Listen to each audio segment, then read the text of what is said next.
அழகப்பா பல்கலை சமுதாய வானொலி நேயர்களுக்கு வணக்கங்கள். இன்று நம்மோடு நம் இந்திய திருநாட்டின் மக்கள் ஜனாதிபதி டாக்டர் APJ அப்துல் கலாம் ஐயாவின் ஆலோசகர் முனைவர் பொன்ராஜ் வெள்ளைசாமி ஐயா நம் அழகப்பா பல்கலை சமுதாய வானொலியில் இணைகிறார். வணக்கம் ஐயா, உங்களை பத்தின ஒரு சிறு குறிப்பை நம்ம அழகப்பா பல்கலை சமுதாய வானொலி நேயர்களிடம் பகிர்ந்துக்கோங்க. வணக்கம்மா, நான் பொன்ராஜ் பேசுறேன். Ministry of defence aeronautical development ஏஜென்சியில சயின்டிஸ்டா ஒர்க் பண்ணேன். அப்பொழுதுதான் டாக்டர் அப்துல் கலாம் அவர்களோடு எனக்கு தொடர்பு ஏற்பட்டது. 11வது இந்திய குடியரசுத் தலைவராக ஆன பொழுது director technology interface at president secretary Rashtrapati பவன்ல என்னை டைரக்டரா நியமித்தார். அவர் மறைவு வரை அவரோடு இணைந்து பணியாற்றக்கூடிய வாய்ப்பு எனக்கு கொடுத்தார். அவரது கடைசி ஆராய்ச்சி மாணவன் PhD ஸ்டூடெண்ட். நான் இப்ப டாக்டரேட் முடிச்சிருக்கேன். Affordable health care through cloud computing என்ற ஆராய்ச்சி பற்றி அவர் தான் எனக்கு கைடா இருந்து வழிநடத்தினார். இதெல்லாம் சென்னை பற்றி ஒரு சிறு அறிமுகம். சரிங்க சார், உங்களுக்கு ரொம்ப ஆர்வமான விஷயம்னா என்ன சார்? எனக்கு ஆர்வமான விஷயம் டாக்டர் கலாம் அவர்கள் சொன்னது போல நாடுகளுக்கு இணையான தமிழ்நாட்டை உருவாக்க அப்துல் கலாமின் கொள்கைகளையும் லட்சியங்களையும் மாணவர்கள் இளைஞர்கள் மத்தியிலே விதைப்பது, அதன் மூலமாக அறிவார்ந்த வல்லரசு இந்தியாவை படைப்பது. இதுதான் இரண்டு முக்கியமான குறிக்கோள். நாங்க கேள்விப்பட்ட வரைக்கும் ஒரு விஷயம் என்னன்னா, கலாம் ஐயாவோட சிறந்த ஆலோசகர் நீங்க.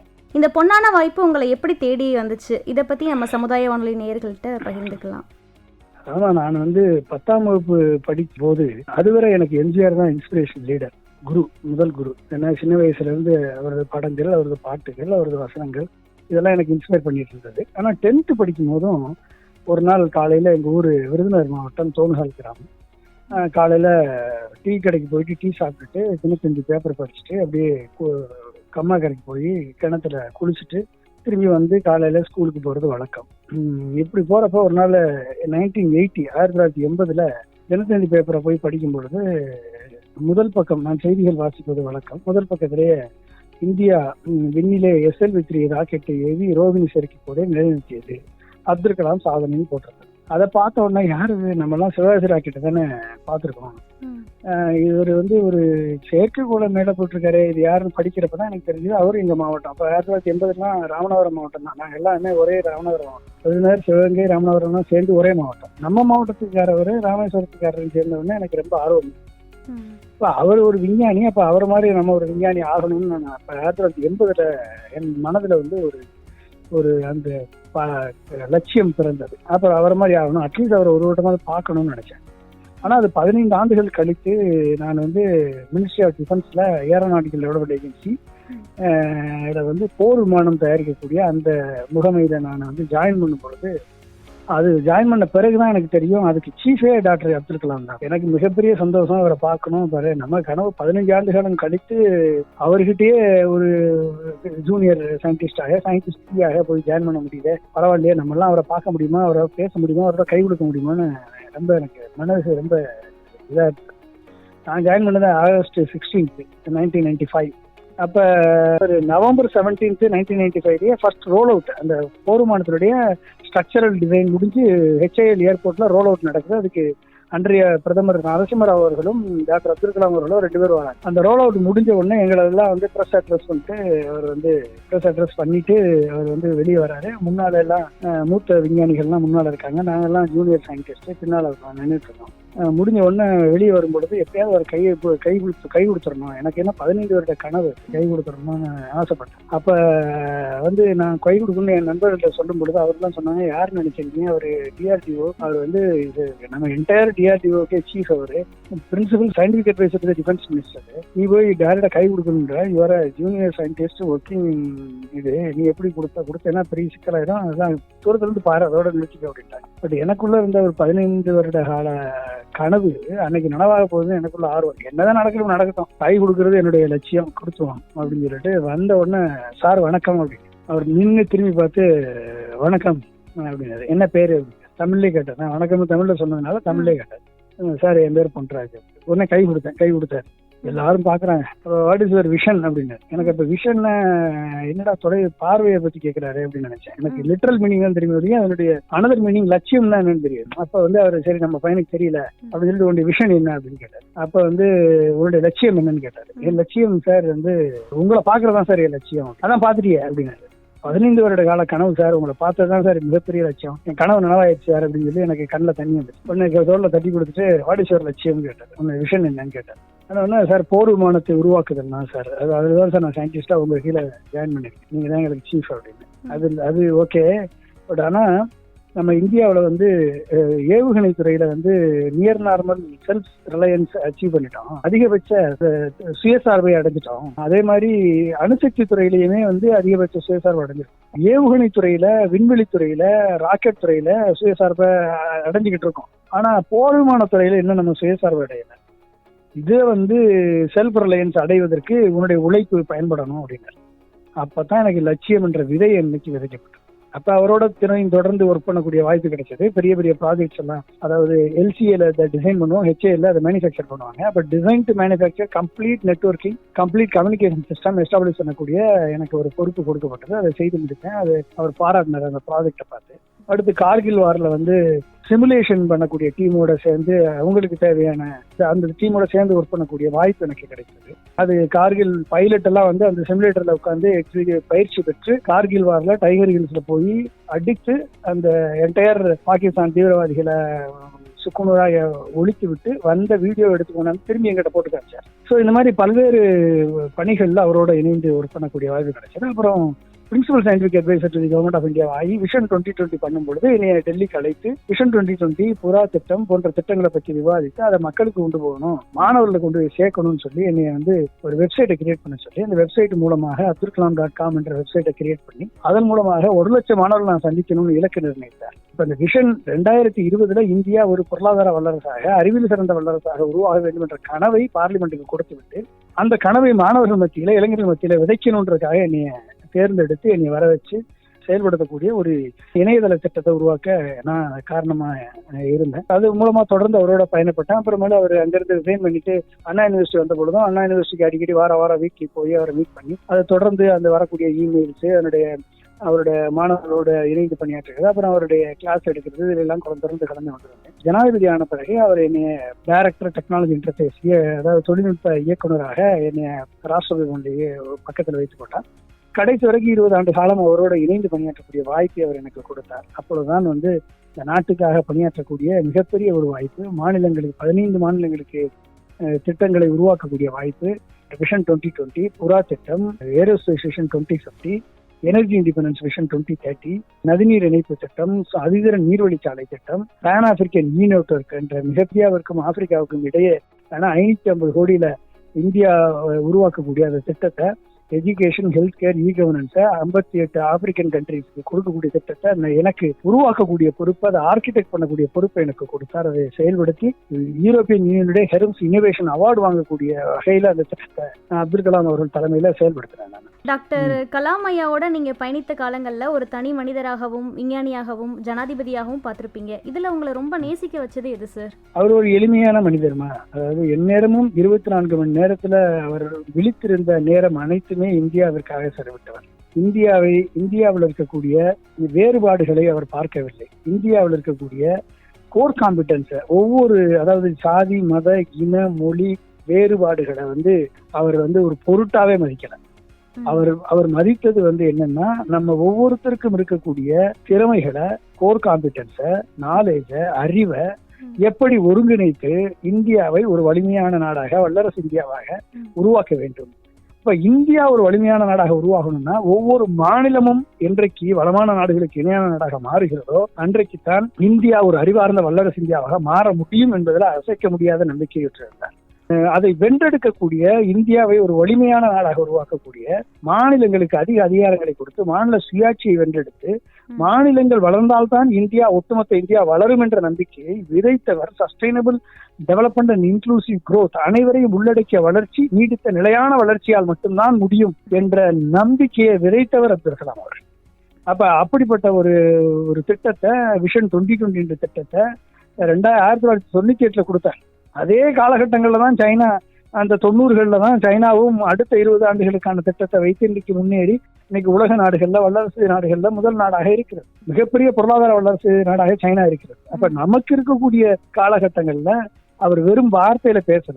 Agriculture and food processing, education and health care, information and communication technology, infrastructure, அதாவது road infrastructure, rail infrastructure, water infrastructure, energy infrastructure, rural infrastructure, industrial infrastructure, இத்தனையிலையும் மேனுஃபேக்சரிங் இன்ஃப்ராஸ்ட்ரக்சர், இத்தனையிலையும் என்வரன்மெண்டல் இன்ஃப்ராஸ்ட்ரக்சர், இத்தனையும் எப்படி உருவாக்குவது, என்ன உருவாக்கினால் இந்த நாடு வளமான நாடாக மாறும். அப்புறம் self reliance in critical technologies, அதற்கு எப்படி R&Dக்கு 3% ஆஃப் ஜிடிபி அலாட் பண்ணணும், அதுக்கு என்னென்ன ரிசர்ச் பண்ணணும், என்னென்ன சேலஞ்சஸ் இருக்கு, அந்த சேலஞ்சஸ் எப்படி வென்றெடுக்கணும் என்பதை பற்றி விரிவான ஆலோசனை நடத்தி ஆய்வு கட்டுரைகளை உருவாக்கி 5000 பேரை கொண்டு இணைத்து அந்த டாக்குமெண்ட் உருவாக்கினார். விஷன் டாக்குமெண்ட், தொலைநோக்கு பார்வை திட்டத்தை உருவாக்கினார். இன்னைக்கு அந்த திட்டத்தை ஒரு 10% நிறைவேற்றியிருந்தா கூட இன்றைக்கு நாம் இந்த அளவுக்கு ஒரு பொருளாதாரத்துல வீழ்ச்சி அடைந்திருக்க மாட்டோம். இன்றைக்கு வேலை வாய்ப்பை இழந்திருக்க மாட்டோம். இன்றைக்கு நம்ம ஒரு மிகப்பெரிய 64 கோடி இந்திய இளைஞர்களை ஒரு சொத்தா மதிச்சவர்.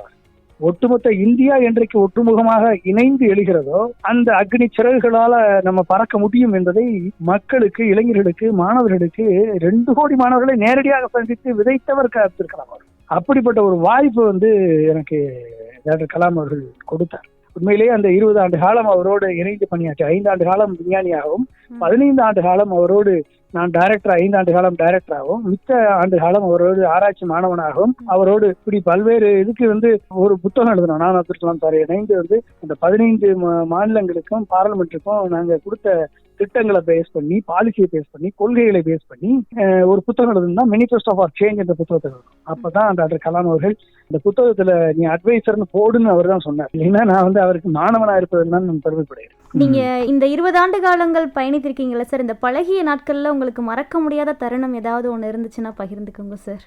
மறக்க முடியாத தருணம் என்னன்னா, அப்ப 2005 2004 2005 எனர்ஜி இண்டிபெண்டன்ஸ் விஷன் 2030, அதாவது 2030 இந்தியா எரிசக்தி சுதந்திரத்தை பெற்ற நாடாக மாற வேண்டும் என்ற கனவை ரிபப்ளிக் டே அட்ரஸ்ல டாக்டர் கலாம் அவர்கள் நாங்கள் உருவாக்கணும். அந்த கலாம் அவர்களது ஆலோசனையின் பேரில் நானும் மேஜர் ஜெனரல் சுவாமிநாதன் அவர்களும், ஏர் கமாண்டர் கோபால்சாமி அவர்களும், இந்த 4 பேரும் சேர்ந்து அந்த எனர்ஜி இண்டிபெண்டன்ஸ் விஷன் 2020 உருவாக்கும். அந்த ரிபப்ளிக் டே அட்ரஸ்ல பவர் பாயிண்ட் பிரசன்டேஷனா கொடுத்தார், பேசினார் டாக்டர் கலாம் அவர்கள். அதை பேஸ் பண்ணி நம்ம முன்னுதாரணமா இருக்கணும். அப்ப ராஷ்டிரபதி பவன்ல எவ்வளவு எலக்ட்ரிசிட்டி தேவை, கிட்டத்தட்ட 40 லட்சம் ரூபாய் எலக்ட்ரிசிட்டி பில்லே கட்டுறோம் இங்க ராஷ்டிரபதி பவன்ல. அப்ப இதை எப்படி குறைக்கிறது, அப்ப இதுக்கு எப்படி சோலார் பவர் உருவாக்குறது அப்படின்னு சொல்லி என்னைய தலைமையை போட்டு ஒரு எக்ஸ்பர்ட் கமிட்டியை ஃபார்ம் பண்ணாரு. ஃபார்ம் பண்ணி நீ இதுக்கு ஒரு ப்ராஜெக்ட் ப்ரப்போசல் உருவாக்குனாரு. நான் ஒரு எக்ஸ்பர்ட் கமிட்டி ஒர்க் பண்ணி, அப்ப ஐஐடியில டாக்டர் குமாரவேலன் இருந்தாரு, அப்புறம் வெஸ்ட் பெங்கால்ல ஒரு எக்ஸ்பர்ட், இது மாதிரி மினிஸ்ட்ரி ஆஃப் பவர், இப்படி பல்வேறு, அப்புறம் rural ministry of energy, non conventional energy sources எல்லாரும் சேர்ந்து ஒரு எக்ஸ்பர்ட் கமிட்டி உருவாக்கி 5 மெகாவாட் பவர் ப்ராஜெக்ட் நான் உருவாக்கினேன். அந்த திட்டம் கிட்டத்தட்ட ஒரு மெகாவாட்டுக்கு அப்ப 12 கோடி செலவாச்சு. அப்ப 5 மெகாவாட் திட்டத்தை உருவாக்கி அப்ப இந்தியாவுடைய ஒட்டுமொத்த சோலார் எனர்ஜி ஜெனரேஷன் கெப்பாசிட்டியா 240 கிலோவாட் தான். அப்ப 5 மெகாவாட்டை உருவாக்கணும். ஏன் உருவாக்கணும்? ஏகப்பட்ட விவாதங்கள். இது ஏன் 5 மெகாவாட், நம்மளுக்கு அவ்வளவு தேவையில்லையே, 1 மெகாவாட் போதுமே நாங்க எல்லாருமே. IAS அபிஷியல்ஸ் எல்லாம் இதை எதிர்த்தாங்க. நான் சொன்னேன் 5 மெகாவாட் நம்ம உருவாக்கும் பொழுது இது ஒரு டெமான்ஸ்ட்ரேஷன் பிளான்ட் மட்டும் இல்ல, இதன் மூலமாக நம்மளுடைய research and development capability increase ஆகும். டாக்டர் கலாம் அவர்கள் சொல்றது போல கார்பன் நானோ டியூப் மூலமாக, solar photovoltaic cell with carbon nanotube மூலமா பண்ணும் பொழுது அமார்ஃபஸ் சிலிக்கான் தாண்டி சோலார் செல்லுடைய எஃபிஷியன்சி 40% இன்க்ரீஸ் ஆகும். அப்ப இதுக்கான ரிசர்ச் டாஸ்க் நடக்கும். சோலார் செல்லு நம்ம இறக்குமதி பண்ணிட்டு இருக்கோம், அது நம்மளே உற்பத்தி பண்ணக்கூடிய வாய்ப்பு உருவாகும். எல்லாருமே சோலார் இன்னைக்கு 2021 கிட்டத்தட்ட 75,000 கோடிக்கு சோலார் செல்லு பேனலை நம்ம சைனாட்ட இருந்து இறக்குமதி பண்ணிருக்கோம். அப்ப அன்னைக்கு நம்ம அதை பண்ணிருந்தோம் அப்படின்னா இன்றைக்கு நம்ம இந்தியா ஒரு சுயசார்பை அடைஞ்சிருக்கோம், சோலார் செல் உற்பத்தியில சுயசார்பு அடைஞ்சிருக்கும். இப்ப என்னாச்சு, நம்ம தன்னிறைவு அடையல, நம்ம சுயசார்பு அடையல, நம்ம இறக்குமதியை நம்பிதான் இன்னைக்கு சோலார் செல் இன்னைக்கு பவர் ஜெனரேஷன் அச்சீவ் பண்ணிருக்கோம், டார்கெட் அச்சீவ் பண்ணிருக்கோம். அப்ப இதை தொலைநோக்கு பார்வையோட திட்டத்தை உருவாக்கும் பொழுது எனக்கு ஏகப்பட்ட தடைகள் வந்தது. IAS அபிஷியல்ஸ், எங்க ஆபீஸ்ல இருக்கக்கூடிய IAS அதிகாரிகள், மற்ற அதிகாரிகள் எல்லாம் தடை போட்டாங்க. அப்ப நான் ஒரு நாள் எனக்கு ரொம்ப வெறுப்பாகி போச்சு. எனக்கு என்ன இவ்வளவு கலாம் சார், நான் ஈவினிங் உங்களுடைய மீட்டிங்ல அவரு கூப்பிட்டு கேட்பாரு, நான் அப்டேட் பண்ணுவேன், ப்ரோக்ரஸ் ஆகிட்டு இருக்கிறத சொல்லுவேன், டிலே ஆகிட்டு இருக்கிறத சொல்லுவேன், அவர் என்னை சீக்கிரம் பண்ணு விரட்டுவாரு. ஆனா அதிகாரிகள் ஒத்துழைக்க மாட்டாங்க. எனக்கு ஒரு நாள் ரொம்ப வெறுப்பாகி ஃபைல தூக்கிட்டு நேரா போனோன்னா ADC சொன்னாரு, பொன்ராஜ் வந்திருக்காரு, உடனே வர சொன்னாரு. உள்ள போனேன், வேகமா போனேன், ஃபைல தூக்கி முன்னால போட்டுட்டு, போதும் சார் எனக்கு இந்த ப்ராஜெக்ட், உங்க அதிகாரிகள் யாரும் IAS அதிகாரி எனக்கு ஒத்துழைக்க இல்லை, அப்படின்னு சொல்லி சொன்னேன். நான் ரொம்ப கோபம் வர்றதை பார்த்துட்டு உடனே பெல் அடிச்சு ஏடிசி வர சொல்லி, ரொம்ப கோபமா இருக்கான் பொன்ராஜ், நீ ஒன்று ஒரு இளநீ கொடு அவனுக்கு அப்படின்னாரு. இளநீ கொடுத்து உட்காரு அப்படின்னாரு. உட்கார்ந்தேன். என்ன பிரச்சனை அப்படின்னாரு. நீங்க இவ்வளவு தூரம் சொல்றீங்க, இவ்வளவு தூரம் ஒர்க் பண்ணியாச்சு, நாங்க வந்து டிபிஆர் வரைக்கும் பண்ணிட்டோம், ஆனா இவங்க எல்லாத்துக்குமே தடை பண்றாங்க, ஃபுல் ஸ்டாப் பண்றாங்க, ஒர்க் பண்ண விட மாட்டாங்க, எதுவுமே மூவ் ஆக மாட்டேது, டைம் ரன் ஆகிட்டே இருக்கு, இதை முடிக்கணும் இந்த ப்ராஜெக்டை அப்படின்னா என்ன பண்றது. உடனே உட்கார சொல்லிட்டு அவர் சொன்னாரு, அதாவது என்னைக்கு நீ வந்து சயின்டிஸ்டா இருந்து இன்னைக்கு பியூரோக்ராட்டா வந்திருக்க, ஐஏஎஸ் அதிகாரியோட டைரக்டரா இருக்க, நீ வந்து ஃபர்ஸ்ட் வந்து சயின்டிஸ்ட்ன்ற எண்ணத்தை மாத்திட்டு நீ வந்து ஒரு பியூரோக்ராட்ன்ற எண்ணத்தோட நிக்கணும். ஃபர்ஸ்ட் நீ வந்து டைரக்டர் டெக்னாலஜி இன்டர்ஃபேஸ் அப்படின்னா நீ வந்து ஒரு ஜாயின்ட் செக்ரட்டரி ஈக்குவலண்டா இருக்க. அப்ப ஜாயின்ட் செக்ரட்டரி ஈக்குவலண்டா இருக்கக்கூடிய பவர் உனக்கு ஐஏஎஸ் அதிகாரிகள்ட்ட எப்படி மூவ் பண்ணணும்னு உனக்கு தெரியணும். முதல்ல அதை நினைக்கணும். நீ சயின்டிஸ்டாவே இருக்க, சயின்டிஸ்டாவே திங்க் பண்ற, சயின்டிஸ்டாவே இருக்க, ஆனா அது சயின்டிஸ்டனுடைய ஜாப், நம்ம பண்ணக்கூடிய ஜாப் வேற, பியூரோக்ரசி பண்ணக்கூடிய ஜாப் வேற, அப்ரோச் வேற. அப்ப அப்ரோச்சை மாத்தணும். நீ என்ன அப்ரோச் மாத்தணும் சொல்லுங்க சார் அப்படின்னு.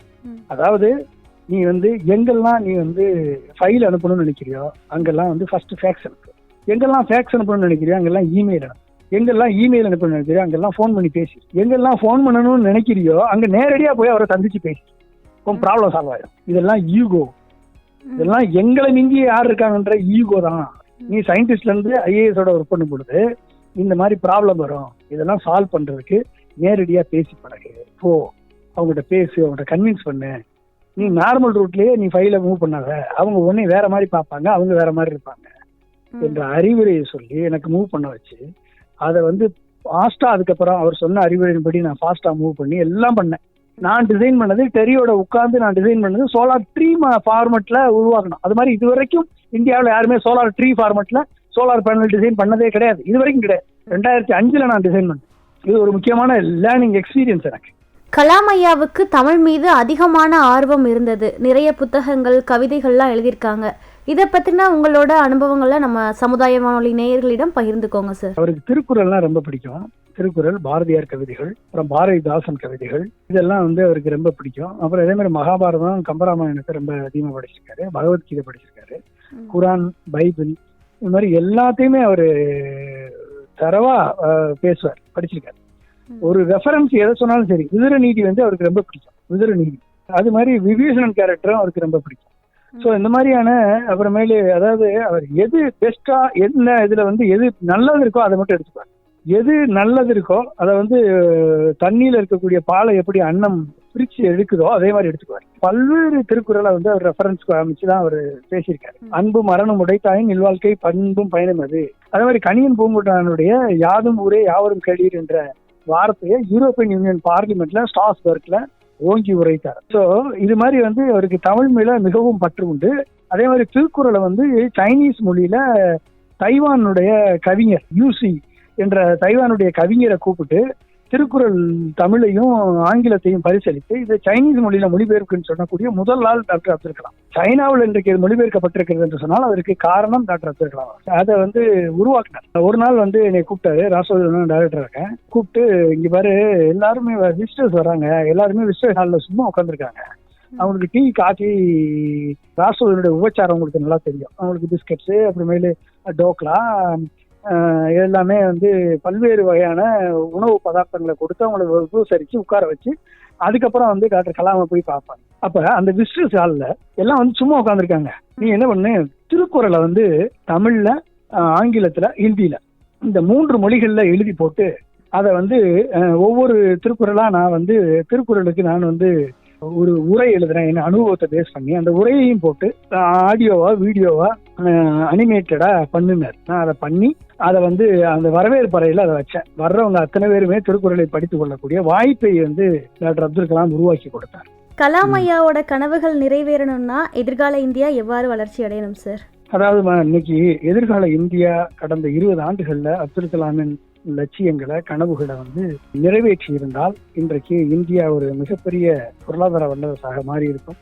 அதற்கு முன்பாக தொடர்ந்த 10 ஆண்டுகளுக்கு 10% வளர்ச்சியை அப்துல் கலாம் அவர்கள் கொடுத்த பாதையில இந்தியாவினுடைய பொருளாதார கொள்கைகளை, இந்தியாவினுடைய இன்க்ளூசிவ் பாலிசியை உருவாக்கி இருந்து நடத்தி இம்ப்ளிமெண்ட் பண்ணியிருந்தாங்கன்னா இந்தியா ஒரு 10 ஆண்டுகள்ல வறுமை கோட்டுக்கு கீழே யாரும் இல்லை என்ற நிலை உருவாக்கப்பட்டிருக்கும்.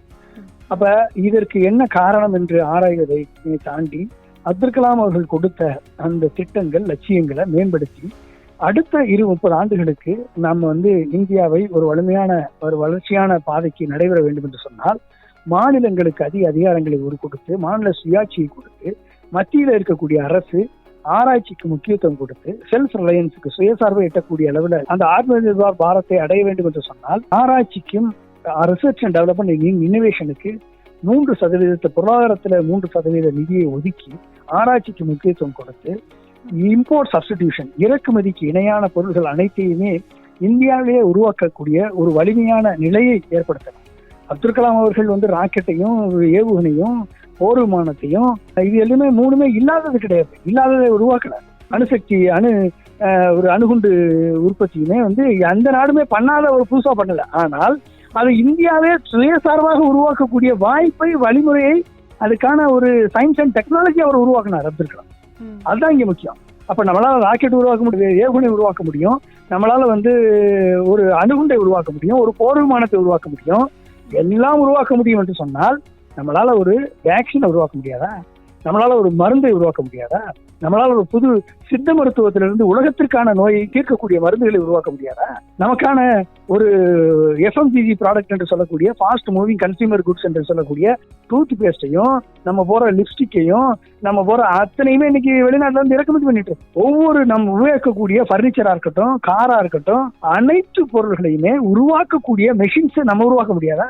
இம்போர்ட் சப்ஸ்டிடியூஷன், இறக்குமதிக்கு இருக்கக்கூடிய பெட்ரோல், டீசல் இன்னைக்கு இறக்குமதியை நம்பிதான் நம்ம இருக்கோம். கிட்டத்தட்ட ஒட்டுமொத்த பொருளாதாரத்துல கிட்டத்தட்ட 12% நம்ம ஃபாரின் அந்நிய செலாவணி உள்ள போகுது. 7 லட்சம் கோடி 8 லட்சம் கோடி பெட்ரோல் டீசல் இறக்குமதிக்கு நம்ம செலவழிக்கிறோம். அப்ப இன்றைக்கு அப்துல் கலாம் கொடுத்த அந்த எனர்ஜி இண்டிபெண்டன்ட் விஷன் 2013 படி நம்ம எத்தனால 100% கொண்டாட முடியும்.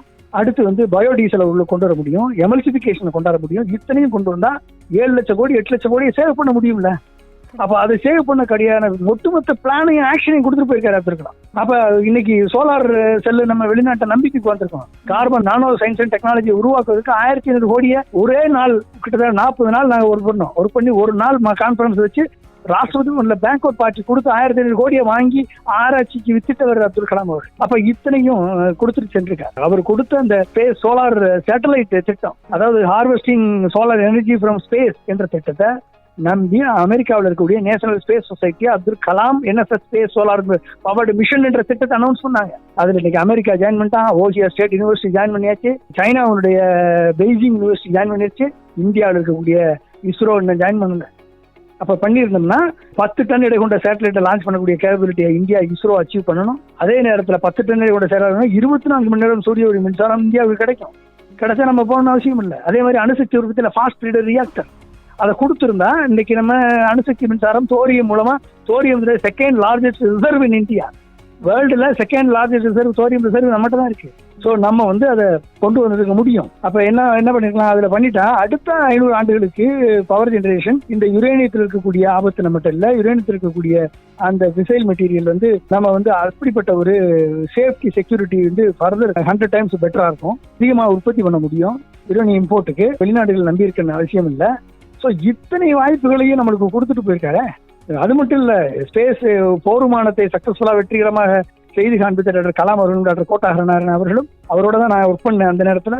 இன்றைக்கு விமானத்தை உருவாக்கக்கூடிய நாடாக இந்தியா இருக்கும். இன்னைக்கு ஏரோஸ்பேஸ் படிக்கிறவங்க, mechanical engineering, electrical electronics engineering, computer engineering, instrumentation படிக்கிறவங்க, ஏவியானிக்ஸ் படிக்கிறவங்க, ஏரோஸ்பேஸ் படிக்கிறவங்க அத்தனை பேருக்கு வேலைவாய்ப்பு கிடைச்சிருக்கலாம்.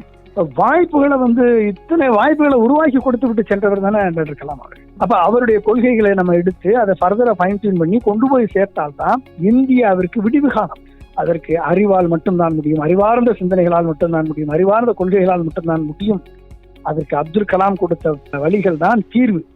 இந்தியா தற்சார்பு கிராமங்களை அடைய வேண்டும் என்ற இந்தியா கிராம சுயராஜ்யம் தான் எனது லட்சியம் என்று சொன்னவர் மகாத்மா காந்தி. அந்த கிராம சுயராஜ்யத்தை வென்றெடுக்க இந்தியாவுடைய கிராமங்கள் தற்சார்பு கிராமங்களாக உருமாற புரா திட்டம் கொடுத்தவர், providing urban amenities in rural area என்ற திட்டத்தை கொடுத்தவர் டாக்டர் அப்துல் கலாம்.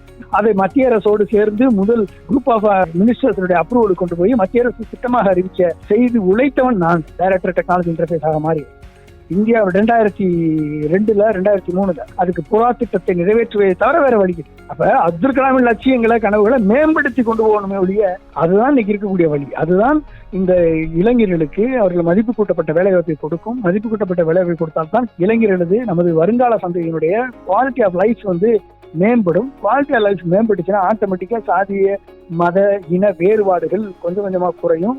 அப்ப இப்படிப்பட்ட ஒரு சூழலை நம்ம உருவாக்கணும். அதுதான் அது வரும் பொழுது ஒரு அறிவார்ந்த சமுதாயமா உருவாகும் பொழுது வேறுபாடுகள் மறையும், ஒற்றுமை ஓங்கும். அதாவது 2 விஷயம் இருக்குமா, 2 விஷயத்தை மட்டும் சொல்லி நான் முடிக்கிறேன். அதாவது ஒன்னு ஃபியூஷன், இன்னொன்னு ஃபிஷன். அப்ப ஃபிஷன் ரியாக்ஷன்னா என்னது? அணுக்கரு பிளவு. அணுக்கரு பிளவின் மூலமாக தான் அணுகுண்டு வெடிப்பு நடக்குது, அணுசக்தி மின்சார உற்பத்தி செய்யப்படுகிறது. அப்ப அணுக்கரு பிளவு ஃபிஷன் ரியாக்ஷன் மூலமாக ஒரு அணுகுண்டினுடைய வெடிப்பினுடைய வல்லமை நாகசாகி ஹிரோஷிமா அளிக்கக்கூடிய வல்லமை பெற்ற அணு மின்சாரத்தினுடைய விளைவின் மூலமாக இன்னைக்கு அணு மின்சாரம் தொடர்ந்து கிடைக்கக்கூடிய மின்சார சக்தியை உருவாக்கு ரியாக்டர் மூலமா. ஆனால் ஃபியூஷன் ரியாக்ஷன் அணுக்கரு பிளவு, ஃபியூஷன் ரியாக்ஷன் அணுக்கரு இணைப்பு. சூரியன் என்பது ஃபியூஷன் ரியாக்ஷனை அடிப்படையாக நடைபெறக்கூடிய சக்தி. அது எங்க பண்ணுது? அணுக்கரு பிணைப்பு. அப்ப அணுக்கரு பிணைப்பு நடக்கும் பொழுது என்ன நடக்குது? சூரியனுடைய ஒளிக்கு ஈடாக அணுகுண்டோ அணுசக்தி மின்சாரமோ ஈடாகாது. அப்ப அணுவை பிளந்தால் வரக்கூடிய சக்தியை விட அணுவை இணைத்தால் வரக்கூடிய சக்தி மிகப்பெரிய சக்தி. அப்ப அப்படிப்பட்ட ஒரு நிலையை நாம் உருவாக்க வேண்டும், அப்படிப்பட்ட இணைப்பை உருவாக்க வேண்டும். அப்ப நம்ம இணைத்தால்தான் மனங்களை, நல் இதயங்களை, நல் மனங்களை இணைத்தால்தான் இந்த நாடு முன்னேறும், தமிழகம் முன்னேறும், தமிழ்நாடு முன்னேறும், இந்தியா முன்னேறும். தமிழ் திரைப்படங்கள்ல நகைச்சுவைகள் மூலமா விழிப்புணர்வை கொடுத்து கலாம் ஐயாவை பத்தி அதிகமா பேசினவர் நடிகர் விவேக். இவருக்கும் நம்ம அப்துல் கலாம் ஐயாவுக்கும் இடையேயான நட்பு எப்படி இருந்தது சார்? அதை பத்தி சொல்லுங்க. தனது திரைப்படங்கள்ல அடிக்கடி அவரை பற்றி சொல்வது உண்டு. அதை அப்துல் கலாம் அவர்கள் சினிமா பார்த்தது பழக்கம் கிடையாது. அவரை இப்படியெல்லாம் ஒரு சினிமா நடிகர்களை பற்றி படங்கள்ல சொல்லியிருக்காரு. நான் சொல்லும் பொழுது அதை கேட்டு சிரிப்பார். இப்படிலாம் பேசியிருக்காரா அப்படின்னு கேட்டு சிரிப்பார். அவர் சொன்னதெல்லாம் நான் எடுத்து சொல்லும் பொழுது பத்மஸ்ரீ பட்டம் வாங்கிட்டு அவர் அப்துல் கலாம் கையால நான் அதை வாங்கணும்னு சொல்லி அங்க வந்தார் ராஜாஜி மார்க்கெட். அப்பொழுதுதான் எனக்கு விவேக்கே நானும் நேரடியா அறிமுகம். அதுக்கப்புறம் தொடர்ந்து அப்புறம் சன் டிவிக்கு பேட்டி எடுத்தார். அதுக்கப்புறம் இப்பொழுது எனக்கு பழக்கம். அப்புறம் ஒரு முறை ராஜ்பவனுக்கு வந்தபோது விவேக் அவர்களை அப்துல் கலாம் சாரை பார்க்க வந்தார். அப்ப டாக்டர் கலாம் அவர்கள் ஏன் உங்க படத்துல மரம் நடுவதனுடைய இம்பார்ட்டன்ஸை பத்தி சொல்லக்கூடாதுன்னு, கிளைமேட் சேஞ்சுக்கு ஹெல்ப்ஃபுல்லா இருக்கு, மரம் இம்பார்ட்டன்ஸை பத்தி எடுத்து சொன்னாரு விவேக் கிட்ட. அதை பற்றி உங்களுடைய கருத்துக்களை திரைப்படத்துல சொல்லுங்கன்னு சொன்னாரு. சரிங்கய்யா கண்டிப்பா சொல்றேன்னு சொல்லிட்டு வெளியே விவேக் என்ன ஐயா கருத்து சொல்றாரு, சொல்லட்டுமா அப்படின்னு சொல்லுங்க. ஆனா அது மட்டும் நிக்காதீங்க, ஒரு இயக்கத்தை ஆரம்பிச்சு அதன் மூலமாக நீங்களே போய் மரம் நடுங்க, அப்பதான் நீங்க சொல்றதை கேட்பாங்க உங்க ரசிகர்கள் சொல்லி சொன்னேன். சார், இறுதியா ஒரு கேள்வி. இந்திய மக்கள் ஜனாதிபதி டாக்டர் ஏபிஜே அப்துல் கலாம் ஐயாவுக்கு ஒரு ஆலோசகராகவும் நல்ல ஒரு நண்பராகவும் நீங்க நன்றி சொல்லணும் அப்படின்னா எந்த விஷயத்துக்காக நீங்க நன்றி சொல்லுவீங்க? அதை பகிர்ந்துக்கோங்க. கலாம் சாருக்கு நன்றி சொல்லணும் அப்படின்னா, நான் போர் விமானத்தை தயாரிக்கக்கூடிய விஞ்ஞானியாக இருந்த இந்தியாவினுடைய பொருளாதாரத்தை பற்றிய ஒரு பாலிசியை உருவாக்கக்கூடியவனாக மாற்றினார். தமிழகத்தை மட்டும் 15 மாநிலங்களுக்கான ஒரு தொலைநோக்கு பார்வை திட்டத்தை உருவாக்கக்கூடிய வாய்ப்பை எனக்கு கொடுத்தார். தமிழ்நாட்டில் அன்றைய முன்னாள் முதல்வர் ஜெயலலிதா அவர்களிடம் அனுப்பி தமிழ்நாட்டுக்கான தொலைநோக்கு பார்வை திட்டம் 2023 உருவாக்குவதற்கு என்னை காரணமாக இருக்க வைத்தவர் டாக்டர் அப்துல் கலாம். போர் விமானத்தை தயாரிக்கக்கூடிய விஞ்ஞானியாக அவரோடு இணைந்த என்னை, அவரது ஆராய்ச்சி மாணவனாக என்னை மாற்றி என்னை PhD பண்ண வைத்தார். அதுவும் மக்களுக்கான மருத்துவத்தை எளிய முறையில கிராமங்களுக்கு கொண்டு சேர்க்கக்கூடிய மருத்துவ கட்டமைப்பை உருவாக்கக்கூடிய ஒரு ஆராய்ச்சி திட்டத்தை என்னை உருவாக்க வைத்தார். அதற்கு நான் அவருக்கு நன்றி சொல்லணும். இந்த நாட்டுக்கு ஒரு கொள்கையை உருவாக்கக்கூடிய இந்த நாட்டை ஒரு வலிமையான நாடாக, வளமான நாடாக, அறிவில் சிறந்த வல்லரசு இந்தியாவை உருவாக்கக்கூடிய ஒரு மாநிலத்தை, தமிழகத்தை ஒரு வளமான நாடுகளுக்கு இணையாக உருவாக்கக்கூடிய ஒரு கொள்கை திட்டத்தை உருவாக்கக்கூடிய ஒரு வாய்ப்பு எனக்கு கொடுத்தார். இதை இளைஞர்கள் மத்தியில, மாணவர்கள் மத்தியில எடுத்து சென்று அவர்களுக்கு விதைத்து அந்த ஒரு நிலையை உருவாக்கக்கூடிய, தலைவர்களை உருவாக்கக்கூடிய ஒரு லீடராக டாக்டர் கலாம் அவர்கள் என்னை உருவாக்கினார். அதற்கு நான் அவருக்கு நன்றி சொல்றேன். இவ்வளவு நேரம் நம்ம அழகப்பா பல்கலை சமுதாய வானொலி நேயர்களிடம் உங்களுடைய அனுபவங்களை பத்தியும் டாக்டர் ஏபிஜே அப்துல் கலாம் ஐயாவோட வரலாற்றை பத்தியும் நிறைய விஷயங்கள் சொன்னீங்க. மீண்டும் ஒரு நல்ல வாய்ப்பில் உங்களை சந்திக்கும் வரை உங்களிடமிருந்து விடைபெறுகிறோம். நன்றி, வணக்கம் சார். நன்றி, வணக்கம்.